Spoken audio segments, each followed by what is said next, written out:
Eagles Entertainment. With the 15th pick in the NFL Draft, the Philadelphia Eagles select.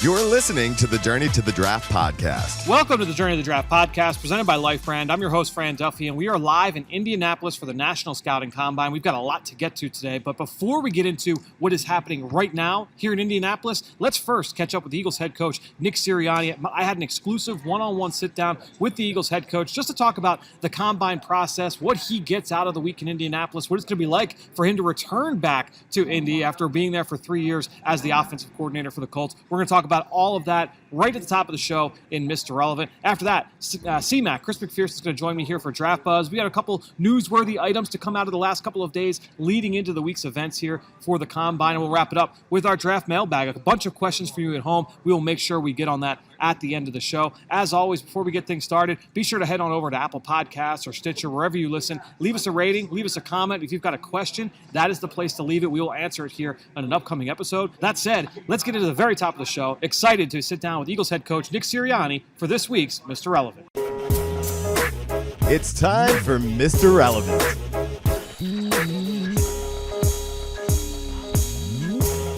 All right, well, excited to welcome to the first time here on the Journey to the Draft podcast, Eagles head coach Nick Sirianni. Coach, thanks so much for joining us here on the show. Yeah, thanks for having me. So let's get into, I guess, first kind of set the scene for us. We haven't heard from you for a few weeks since the end of the season, since the press conference after the season ended. What have you been up to? What have the coaches been up to over the last few weeks? What we've really been doing is, you go into the evaluation of your season. Now, we haven't really started as far as watching all the plays and what we'll get to that, to watch every single play that we ran this season. But right now what we're doing is, it goes into a quick evaluation of the team, what your needs might be moving forward, who's back, just every little thing about the players and the individual players. Again, we'll get to scheme in a little bit. And then, so that was the early part of it. Then it was our free agent draft board of, free agent stuff where, we're going over the different free agents to try to improve the team. And now we're into combine prep, and draft prep. And so, I think it's really important that we have a lot of the the guys that we're meeting with, the guys that we're scouting, that we have a big portion of their tapes studied so we know what to talk to them about. And so, that takes a lot of time, as there's a lot of players at the combine. And then every coach has different projects that they're working on, things that we want to get better at, that we know we need to get better at, that we're working through and working around the league with the tape that we have, different coaches that we know, etc. So we're busy in here, just always trying to, live by the example we preach all year, how are we getting a little better each day, and that doesn't stop just because the season's over.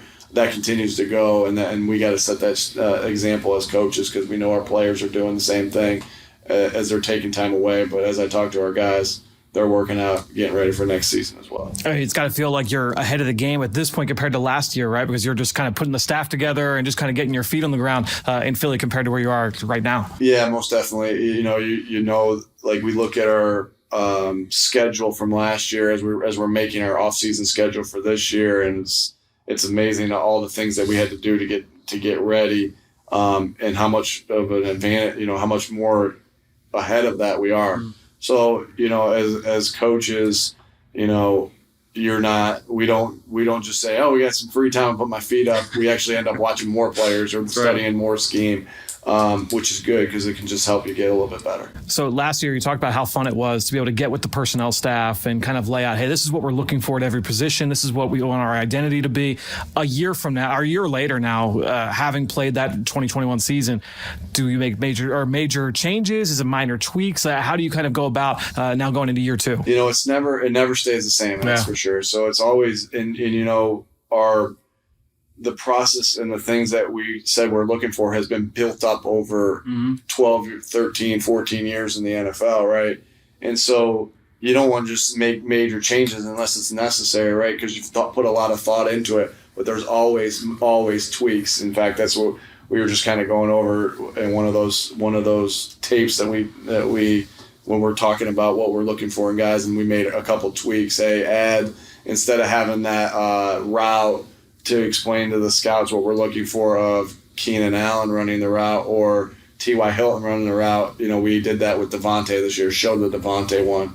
And so it's just always, and things change a little bit here and there. So it's always little tweaks here and there to help make your process a little bit better. Every year you go forward with it. So you talk about just changes. You're going back to Indianapolis, a place you're familiar with this week for the Combine. How is it going to be different for you, though, this week, going to this event for the first time as a head coach? Yeah, I mean, I imagine my time's going to, I'll let you know more after we go through it, but I know my time is going to be, I'm going to be more formal interviews, obviously, with all the defensive side. I'm looking forward to it, though, and then normally when you're done with that offensive side as an offensive coach, you go home. And so I'll just stay for a couple more days, which is fine. I like Indy, but so I'm looking forward to it. I'm looking forward to, putting watched a lot of tape on these guys already. Again, still got a lot of work to do, but looking forward to put a face on the tape that we've been watching and get to know these guys and see if they have what it takes here to see if they can be an Eagle. Having been out there a bunch of times, it can be a little Groundhog Day-ish, especially going out there for an entire week. What's your favorite part of the experience, though? Is it meeting with the players? Is it drills? Is it hooking up with fellow coaches? What's your favorite part of the whole trip? I really, again, I think what I like about it, again, when you go in there with having watched a lot of guys, it's, hey, all right, now I'm going to see. I thought this guy was really fast on tape. Is he going to run that fast? Right. And I thought this guy had really good change of direction on tape. Is he going to do that? Is he going to do that with his time speed? And then again, I think the talking to the player and figuring out who that person is, and how they think about football, the things you can't get from tape. How tough they are, how competitive they are, how, all these little different things that we want to look for when we talk about, does he have it inside to be an Eagle? Like you're getting that, the scouts have been working on that all year, but us as coaches get to see that the first steps of that. Now we got a lot more work to do, but this is the first interactions that we're able to get with the players as coaches. So I love that. And I love the, kind of seeing how the time looks. You watch the drills and you're just confirming from the drills of what you saw. And what I enjoy about it is man, that guy was a little bit better in the drills than he, maybe I missed something, or that guy was a little worse in those drills than what I saw on tape. Again, it's just a piece of the puzzle, but it helps you kind of confirm some of the things that you've seen on tape. Sure. And you talked about the interview portion of it. I wanted to ask you, last year you talked about, doing the rock, paper, scissors with the guys over Zoom. But obviously, it's going to be a lot different dynamic this year. How does that change being in front of the guy in the same room as opposed to last year doing it virtually? Yeah, I think a lot different. I think, if I had my choice, I'm not playing rock, paper, scissors, but I'm shooting baskets with the guy, or I'm doing something like that because we're in person. We have a couple things that we're going to do just to break the ice when he gets in there to kind of figure out some competitiveness things. Again, this is all pieces of the puzzle, right?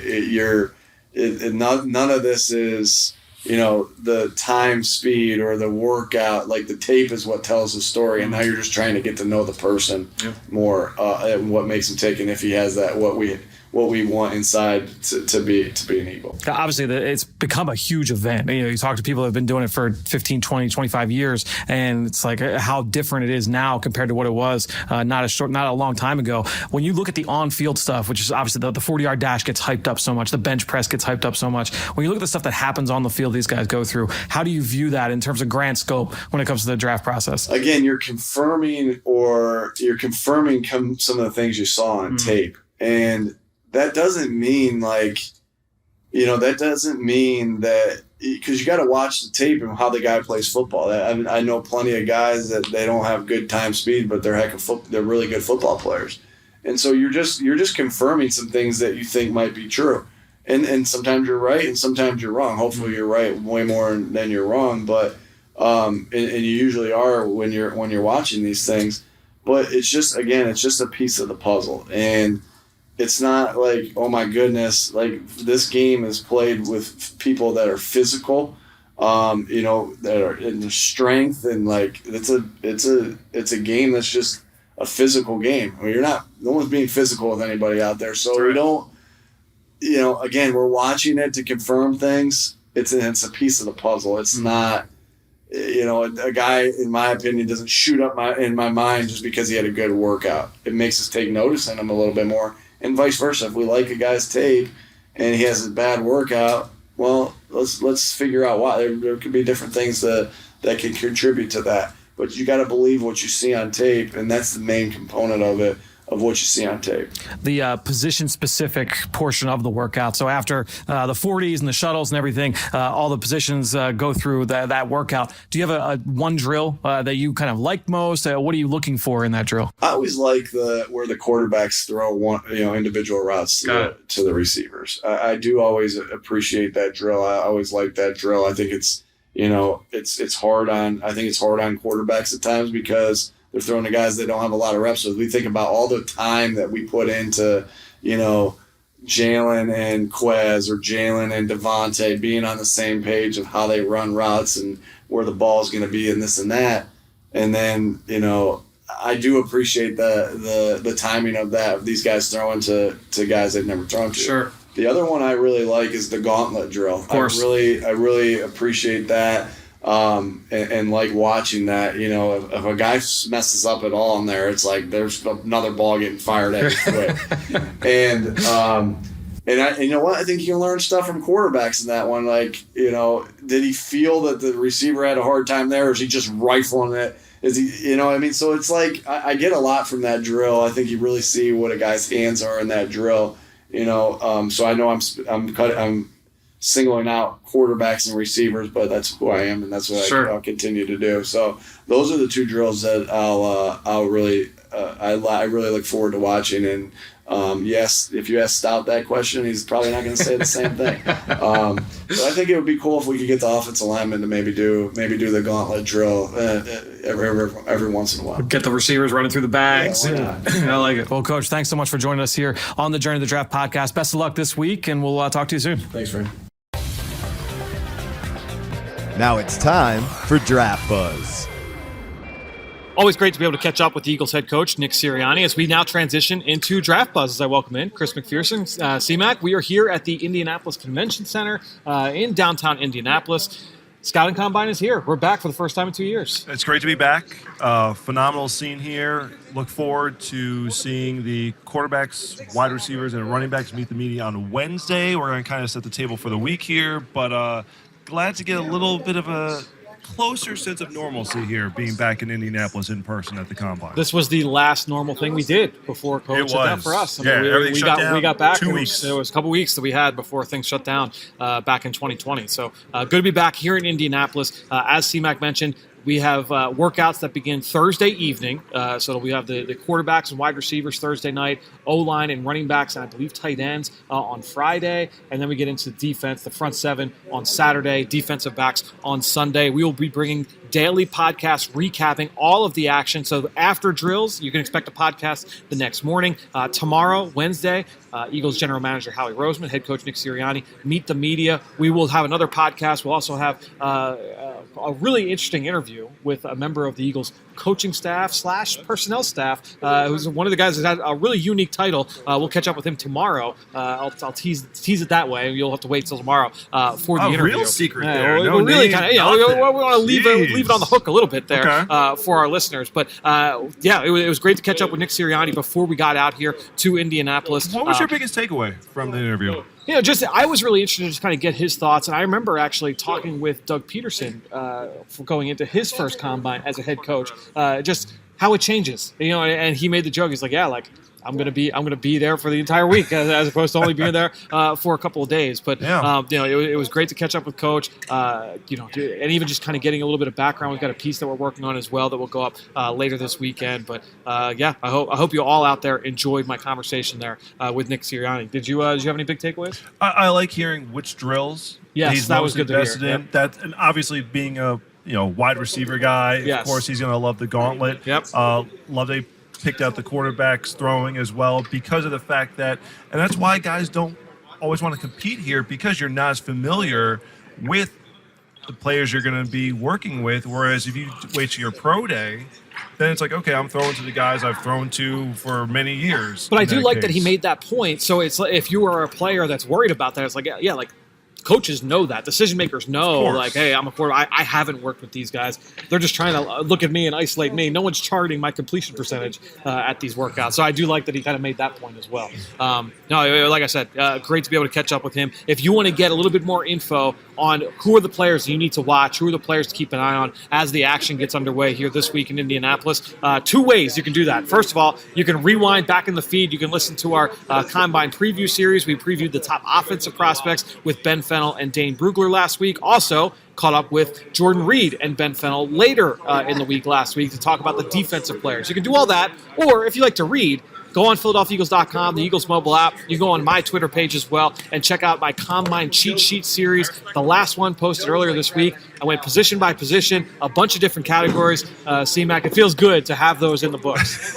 Well, what's great is the amount of work and detail you put into it, because it's not just, who Fran thinks, based on his research will perform well. He's giving background stories. He's showing you what to watch during the combine, which drills are the most important. But one of the most underrated aspects is the context in terms of the numbers. So, like, okay, a guy runs a 4.5 40.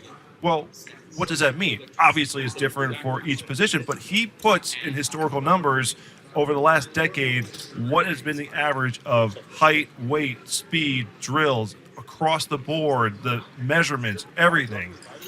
So when you see these guys perform and a guy runs, or does a 120 inch in the broad jump, you'll know, okay, over the last 10 years, that would be average, good, not so good, to kind of weigh it against everyone else. And we'll try and kind of put those numbers in context as we get them over the course of the week here on the podcast. And to your point, it's not even just the raw numbers. To expand on that too, it's the weight adjustment part of that. So if you see a wide receiver who's 215 pounds, 220 pounds, and he does a broad jump of 120 inches, that's not the same as a receiver who's 180 pounds that broad jumps 180 inches, or 120 inches. I think that'll be an important context that we could try and provide over the course of the week, and we'll try and do that here on the Journey to the Draft podcast. Real quickly, C-Mac, before we get to our draft mailbag, we're going to try and keep this a little bit of an abridged episode here for this one. Just some reports that have come out in recent days for some of these top prospects, unfortunately, that I wrote about, some of the guys we talked about that are not going to be able to perform here this week. Number one at the top of the list, this is a report from ESPN, confirmed by multiple outlets. LSU cornerback Derek Stingley Jr. Still recovering from that Lisfranc surgery he got back in the fall. He is not going to participate here in drills. He will wait for his pro day. So no Derek Stingley Jr., a guy that is one of the more physically gifted players, regardless of position, in this class.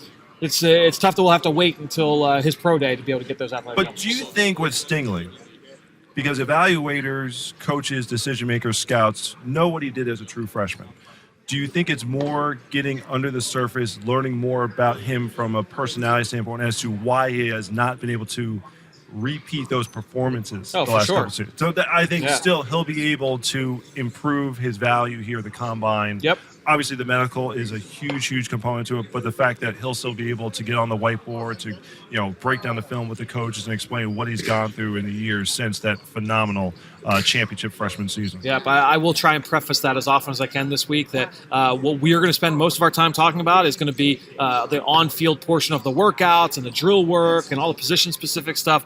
by far the most important part of this week are going to be the formal interviews, the informal interviews, both of which have already started for a number of positions. Quarterbacks and wide receivers have already begun meeting with teams. Running backs will begin meeting with teams, I believe, tomorrow, as well as offensive linemen and tight ends. So we'll see that here in the coming days. Those are extremely important. The medicals as well have already begun for a number of these positions. So, Fran, did you meet with the Eagles?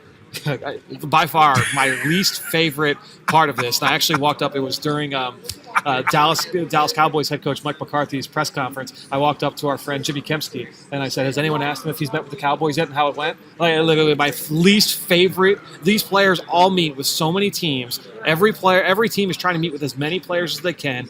Typically, there's players that they did not meet with during the All-Star game process. It is so infuriating that the time that we get spent answering those questions.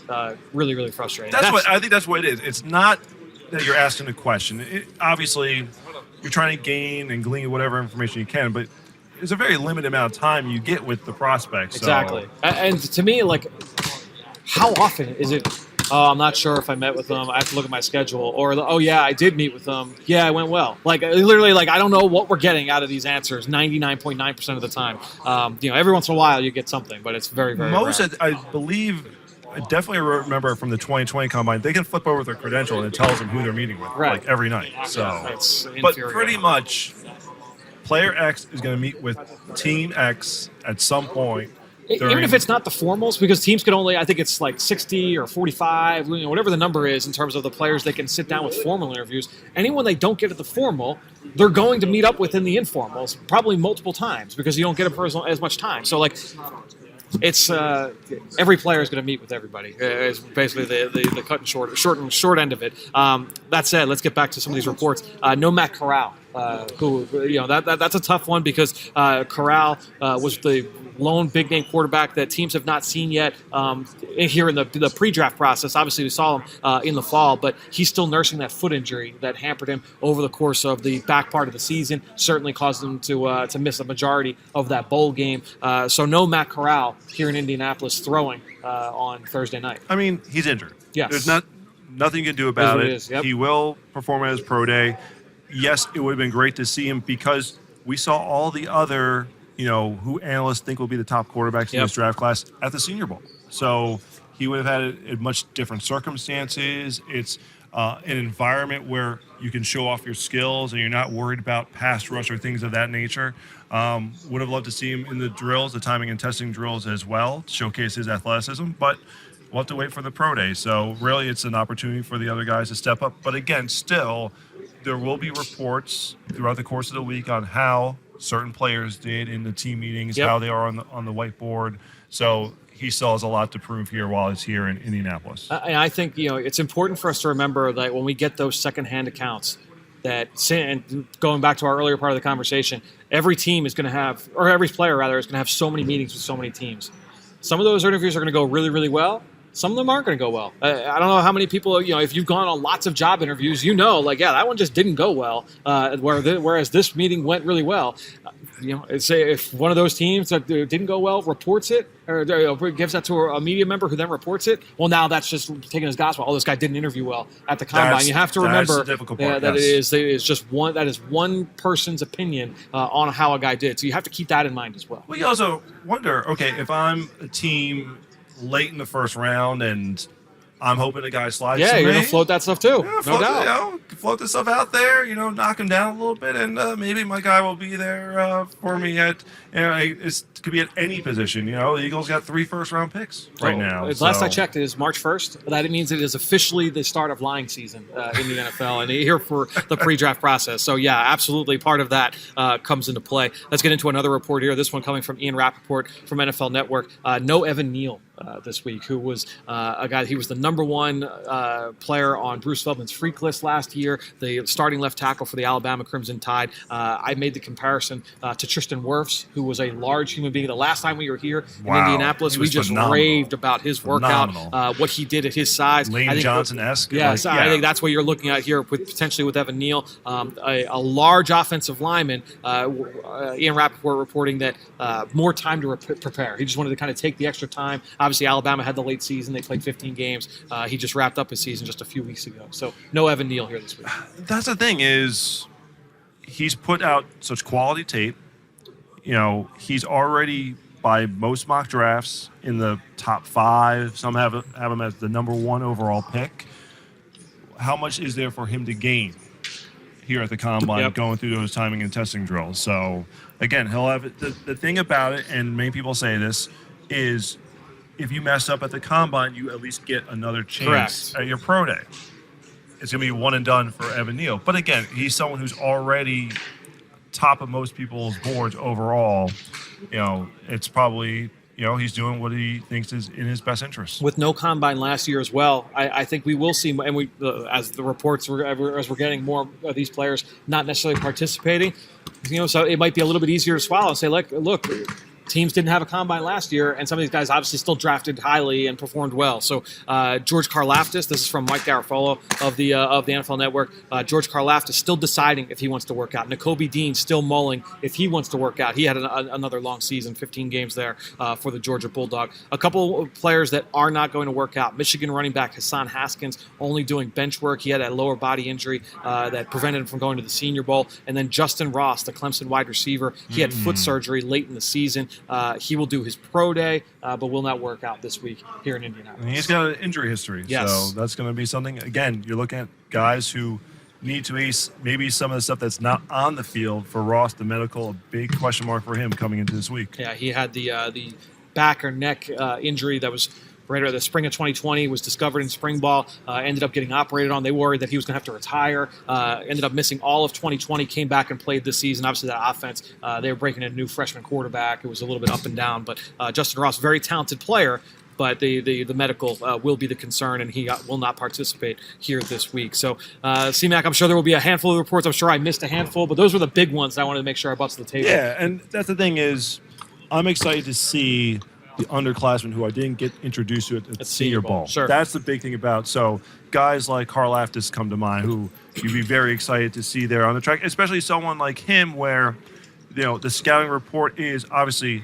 very productive, but is he going to be the best in the timing and testing drills?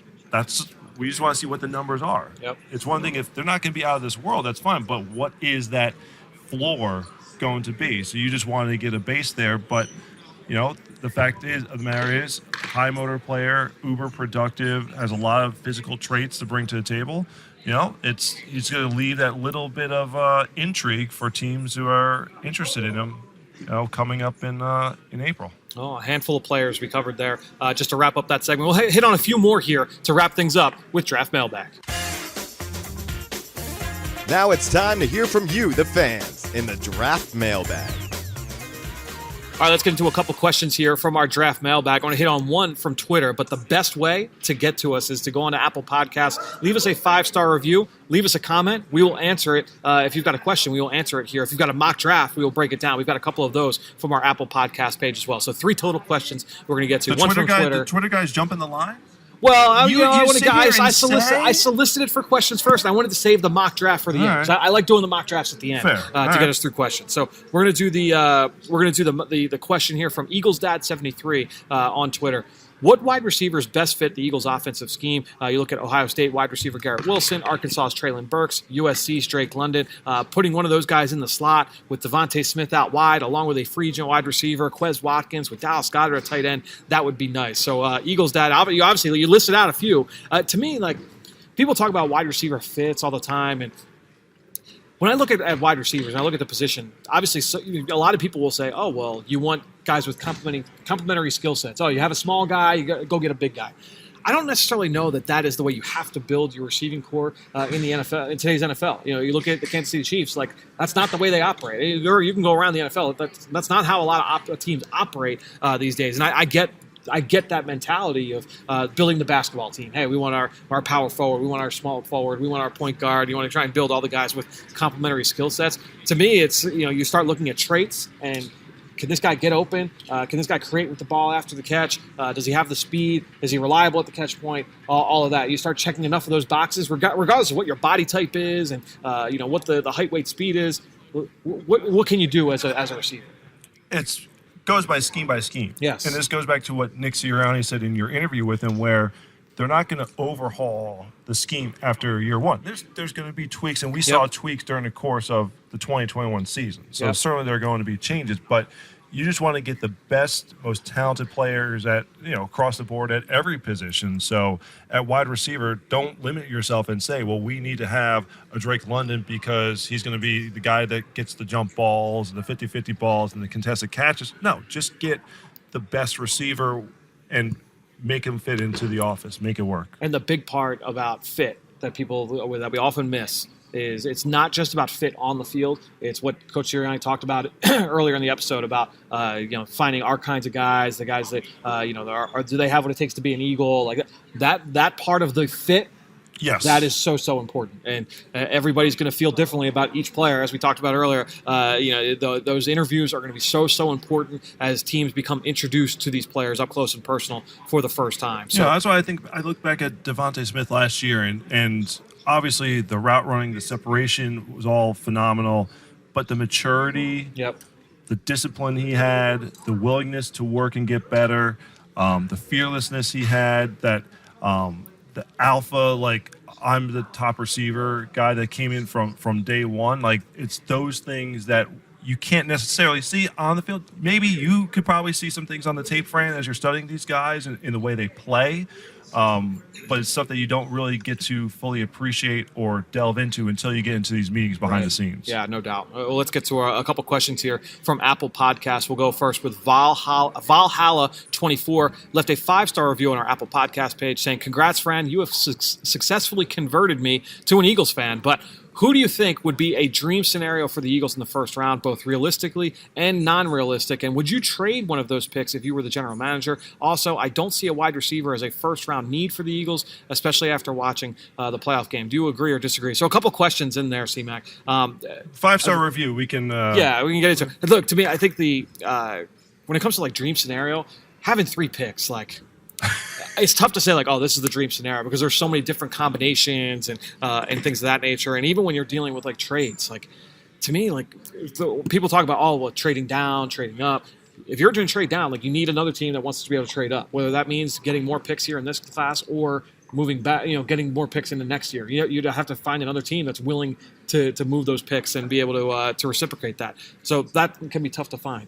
To me, like when it comes to like ideal fits, I don't know if I can like settle in on here are the 2 players I think are perfect. I think the big thing is just finding guys that can come in and make an impact, right? And so whether that's on offense, whether that's on defense, this is a team where you can make an argument. Guys at a number of different positions, corner, literally like across. So you list out every single position. You can say, I could see the team going this direction. Mm-hmm. Now it's just a matter of like finding the value. My mom, whenever we talk about Eagles, and I tell her I'm going to the combine, she's like, well, who are the Eagles looking at? Right, and it's like, Mom, we're looking for everybody. We're sending our whole scouting department and everyone out there to check everything. So from soup to nuts. So it's really just a case of you look at the Eagles' philosophy and how they've built this team over the years with Howie Roseman as a general manager. They're going to stay true to that. Now, what will be interesting, and I'm sure he'll probably be asked this tomorrow, and he kind of talked about it at the end of the season. Does the philosophy change at all, knowing you have that extra lottery ticket almost, that with those 3 first-round picks, are you maybe more willing to gamble at a position that you didn't have before? Now, to me, I think you need to build the nucleus, build the future of this team. You look back at what they did in 2018 when they brought in Dallas Goedert and Avonte Maddox and Josh Sweat and Jordan Mailata. Like, if you can have an impact with 3 first-round selections to build the future of this team, this team could be good for the long haul. And that's the thing is like, and that was a draft with 0 first-round picks. Correct. And you're able to just target guys that really fit what you're looking for, and you're able to hit on a majority of those picks. Even go back to last year, more traditional first-round pick, second-round pick, third-round pick. The Eagles were able to hit, it looks like, right now on those first 3 picks, right? Yeah. And that's what you're kind of looking to do. We'll see. It's obviously very difficult to be able to thread that needle time after time after time. But it's funny, just thinking real quick to 2018 again. This is coming off Zach Ertz having a phenomenal season, and you're using your top pick at tight end. Now, obviously, it's worked out because Dallas Goedert, from a physical trait standpoint, talent standpoint, upside, everything is there to carry the mantle at tight end. But, Howard Roseman is going to want to look down the line. So it's maybe not necessarily the position you're thinking about today is something that might be quote-unquote a need. It could be what position is one injury away or maybe 1 year away from contract situation or whatnot to becoming a need. Try and get ahead of the curve on that. Well, people like to talk about, like I mentioned, the trade-up scenario, and that's something that comes up here in the next question. Our final one, 55 ellipsis 55, with a 5-star review on our Apple Podcast page saying, former Bucks County native living now in Southern California. Thanks for making Philly feel like only one podcast away. What are your thoughts on trading up for an elite defensive end like a Kayvon Thibodeau or Aiden Hutchinson, or a corner like Derek Stingley Jr.? If they fall to X spot, at what point do you trade up to snag them? And here's a mock draft. So before we get into the mock draft, where 55 ellipsis 55 actually trades up to number 9 for Derek Stingley Jr. To me, look, we know that Howie Roseman, he's open for moving up, moving down, moving back, moving forward, anywhere, any way, which way possible. To me, it now just becomes a question of value. And at what point is that value right in terms of your team building plan? Those positions that he mentioned specifically would be positions that, if he makes were to sense, move up, right? Yep, would make sense. Yes. Again, those are positions that when teams move up in a draft, it's for quarterback, pass rush, corner, and offensive line, offensive tackle. You could say wide receiver. Look wide at receiver, what the throw Eagles receiver did. in there. Yep. Definitely. So impact the pass game. Correct. Yes. So those positions wouldn't surprise me whatsoever. So, and again, Howard Roseman has been willing to move up, move down. It's all about where the Eagles are going to stack the board. And they're learning a lot more about these guys this week. And then it's when guys start falling into certain spots, they say, look, that's too good. Now, if the grades are close, the Eagles are going to say, look, we got 3 first-round picks.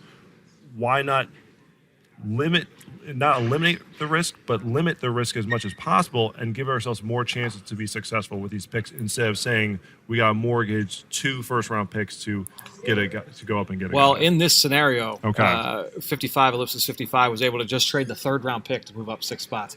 My guess is it would take a little bit more than that to be able to make that move. Knowing the Eagles have all that ammo. Yes. That's the thing. 1 and a 3, that probably gets you a few slots up, but I don't think that – I can't imagine it gives you all the way to 9. 15 and 9 is a pretty steep jump, I would think, for just a 3. Yeah. But that's another bridge to cross another day. But this goes into the type of draft this is, where with all the super seniors, is it deeper in those 2nd and 3rd rounds? Again, you're still taking a top 10 talent away, but maybe you're saying to yourself, we can sweeten the pot and get a little bit more. And let's sell this idea. Let's get this going. Where what's take a interesting? 3rd-round pick to do so. Daniel Jeremiah brought it up on, I believe, I'm almost positive it was Daniel Jeremiah on Move the Sticks podcast, talked about the super seniors element of this draft and how we talked about that, going back to last year and all these guys going back. Correct. But he said, and this is really interesting, and it's true because I'm in the process now of going through now that I've gone through the combine stuff and we're here and I've got a little bit of downtime before things really pick up this week. I'm just kind of going through and combing through my sheet and saying all right, who are the guys that are actually in this class and who can get bumped out? And there are a bunch of guys that went back because that extra year, that applied to everybody, everybody in the entire country. So there were a bunch of guys that actually went back again for another year. So there were 4th-year seniors this year who went back for another. So now they're going to have a whole class of super seniors next year. So while this is still a very deep class, there were multiple GMs and head coaches spoke today, and a bunch of GMs basically echoed the sentiment that, when you get to rounds 2, 4, 5 in this draft, it's really thick, it's really deep and talented. It's a really, really good group. I don't know. I think we all kind of expected that, all the super seniors are just going to stay in this class and you're still going to have that normal influx of seniors with it. No, a lot of those guys went back. So it just seems like those guys are just keep bumping down the road until those years of eligibility kind of run out for those guys. But I thought that was kind of interesting, a point there from Daniel Jeremiah. Let's get to the rest of this mock draft real quickly. After Derek Stingley at number 9, George Karlaftis at 16, Tyler Linderbaum at 19. 2 pretty good players. We've talked a lot about both those guys throughout the course of this draft. My guess is most Eagles fans would be happy of a trio: Derek Stingley Jr., George Karlaftis, and Tyler Linderbaum in round 1. I wonder, obviously we're waiting to see what happens with Jason Kelsey. Yep. And I'm sure, I almost wonder, will there be some sort of announcement tomorrow or some sort. There'll at least be an update from Nick and Howie. Yeah. So I wonder how much closer we will be to finding out Kelsey's plans for. I'm waiting for you to look at your phone and tell me there's like breaking news that Nothing yet. No. he's announced. So Yes. would not surprise me. So, but yes, that if Kelsey comes back, I wonder how many people put Linderbaum in that conversation as well, especially after the team used a second-round pick on Landon Dickerson last year. Yep, no doubt. Round 2, a player you saw at the Senior Bowl, Jalen Petrie, the safety from Baylor, who I've talked about him numerous times here over the last couple of weeks, but Petrie, a guy that you saw down in Mobile. Yes, versatile defender, very tenacious, ball hawking ability. Really extremely productive, not in like Ed Reed center fielder type way. He played more like in the box and in the slot, but just big play after big play after big play, tackles for loss, sacks, forced fumbles, picks, like just always around the ball. Yeah, I mean, and safety is, look, Rodney McLeod's scheduled to be a free agent. Anthony Harris is scheduled to be a free agent. You know, safety position is one that the Eagles are going to have to address this offseason. So, but no, it was great to see Jalen Petrie. I know you studied him. I know you're a fan of his game, so it was good to see him compete. He was one of the better safeties at the Senior Bowl when we saw him last month in Mobile. All right, so we've got 1, 2, 3, 4. We've got 6 picks here, and I'm going to kind of break them up into groups. We got 2 more Senior Bowlers, and Wisconsin tight end Jake Ferguson and Florida running back Damian Pierce. Pierce, really physical, tough physical runner, early day 3 pick all day. See, I liked Ferguson. Yeah, Ferguson is a good player. I like Ferguson at the Senior Bowl. Yeah. So, and again, there's no Kyle Pitts in this draft class, but a lot of options there, especially when the Eagles are going to be trying to figure out what's the depth like. You have Dallas Goedert. Yep. You locked him in long term. Tyree Jackson's come off the knee injury. Jack Stoll was involved more as a blocker, special teamer this past season. You know, what's his upside? You keep bringing Rich Rodgers back, so there's definitely going to be some open spots for competition there. All right, 2 more players. Neither of them will be working out this week for different reasons. Justin Ross, we talked about earlier, not working out due to the injury, but a really talented player when healthy. David Aneni from Houston. He is a converted linebacker, made the move to defensive end, pass rusher, not invited to the combine, but a high upside pass. You know, a guy that's for most draft analysts, he's like a lot of people's favorite sleeper, I should say, in this class. A guy that keep an eye on. So he's not a sleeper anymore now that you're blowing up his spot on. I wouldn't say that. So. I don't have that kind of clout. Then we've got 2 more Shrine players. Thomas Booker, the defensive lineman from Stanford. We talked about him.